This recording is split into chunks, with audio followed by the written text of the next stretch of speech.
Bonjour bien-aimés frères et sœurs, que le Seigneur nous bénisse ce matin. Merveilleux dimanche de grâce à tous, louange et gloire à Jésus-Christ pour la victoire quotidienne, la force et la puissance que nous avons en lui. Ce matin, nous allons parler et partager la parole de Dieu sur le thème du combat spirituel qui a des réalités et également des vérités. Et nous voulons par la grâce du Seigneur en parler ce matin. Il est écrit dans le livre des Éphésiens, le chapitre 6, le verset 12, « Car nous n'avons pas à lutter contre la chair et le sang, mais contre les dominations, contre les autorités, contre les princes de ce monde de ténèbres, contre les esprits méchants dans les lieux célestes. » Mon frère, ma sœur, le combat spirituel est une réalité authentique.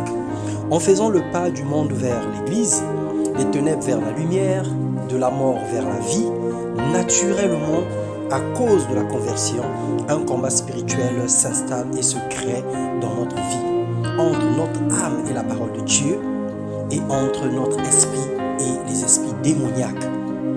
Simplement parce que le diable voudrait nous ramener aux choses que nous avons vomies. Le simple fait d'appartenir à Jésus-Christ fait de nous ennemis du diable. Automatiquement, nous devenons ennemis du diable lorsque nous acceptons le Seigneur Jésus-Christ.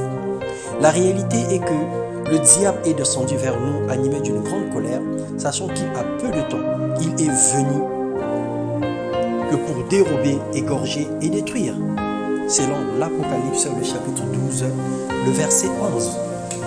Il n'est pas venu pour nous faire du bien, mais il est venu pour détruire, il est venu pour égorger et il est venu pour nuire à notre vie. Ça, c'est la réalité du combat spirituel.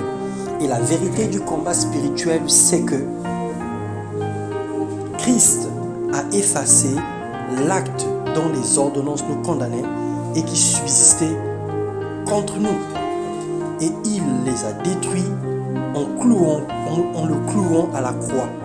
Il a dépouillé les dominations et les autorités et les a livrées publiquement en spectacle en triomphant d'elles par la croix.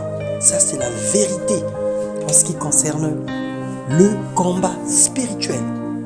Nous sommes forts. La parole de Dieu demeure en nous et nous avons vaincu le malin. C'est dans 1 Jean, le chapitre 2, le verset 14. Jésus nous dit dans sa parole qu'il voyait Satan tomber du ciel comme un éclair. Et voici, il nous a donné le pouvoir de marcher sur les serpents et les scorpions et sur toute la puissance de l'ennemi et rien ne pourra nous nuire. Selon Luc 10, le verset 18 à 19. Pour gagner ce combat, nous avons besoin de prendre conscience que nous ne sommes pas la proie de Satan, que nous ne sommes pas son terrain de jeu et que la victoire est certaine en Jésus-Christ. Si nous souffrons aujourd'hui, c'est parce que nous avons des alliances contractées directement ou indirectement, mais c'est à cause de notre ignorance. Mais au final, nous rentrons dans notre héritage et nous manifestons la victoire en Jésus-Christ par la grâce de Dieu. Alors ce matin, sois certain, sois certaine que la victoire de la croix est réelle et que Christ aujourd'hui s'emploie à te délivrer.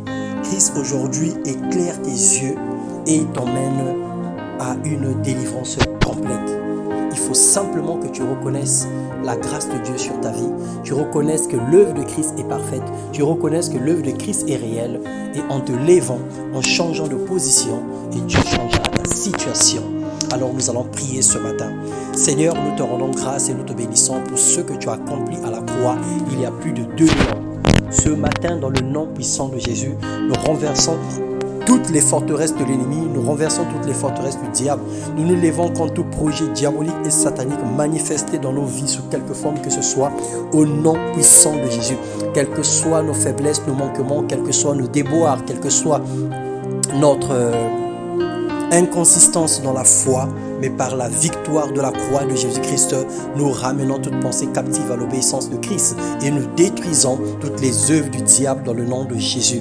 Parce qu'il est écrit qu'ils l'ont vaincu à cause du sang de l'agneau et à cause de la parole de leur témoignage. Nous témoignons la victoire, nous confessons la victoire, nous confessons la puissance de Dieu dans nos vies, dans le nom puissant de Jésus-Christ. Que le Seigneur vous bénisse et qu'il vous comble de sa grâce et que vous expérimentez la délivrance dans le nom de Jésus-Christ. Que plus rien ne puisse nuire à votre vie, que plus rien ne puisse stopper votre progression, parce que Christ est vivant. Il est le chemin, la vérité et la vie. Que le Seigneur vous bénisse. Excellent dimanche et bonne nouvelle semaine qui s'annonce dans le nom de Jésus. Amen.